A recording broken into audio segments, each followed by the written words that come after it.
ஆயர்பாடி பெண்ணாகவே தன்னை பாவனை செய்து கொண்ட ஆண்டாள் இதுவரை 10 தோழியர்களை துயிலெழுப்பி இருக்கிறாள். அதாவது 6 முதல் 15 வரையிலான பாசுரங்களை துயிலடை பாசுரம் என்பர். அது என்ன கணக்கு 10 பெண்களை எழுப்புகிறாள் என்று கேட்கக்கூடும்.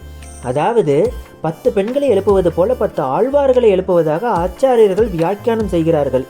ஆண்டவனை அடைய வேண்டுமென்றால் ஆச்சாரியர் வழியில்தான் அடைய வேண்டும் என்பது வைஷ்ணவ சம்பிரதாய கருத்து. 12 ஆழ்வார்களில் நம்மாழ்வாரை போற்றிய மதுரகவி ஆழ்வாரையும் தன்னையும் தவிர்த்து எஞ்சியவர்களை எழுப்புகிறாள்.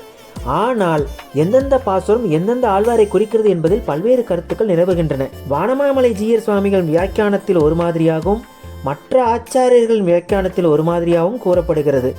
ஆனால் ஆழ்வார்களை எழுப்புகிறாள் என்பதில் இருவேறு கருத்து இல்லை. ஆழ்வார்களை எழுப்பி அழைத்து கொண்டு போகும் ஆண்டாள் கண்ணனின் மாளிகைக்கு போகிறாள். அங்கு என்ன அனுபவங்கள் எல்லாம் நிகழ்ந்தது என்பதை அடுத்தடுத்த பாசுரங்களில் பார்ப்போம். ஆண்டாள் திருவடிகளே சரணம்.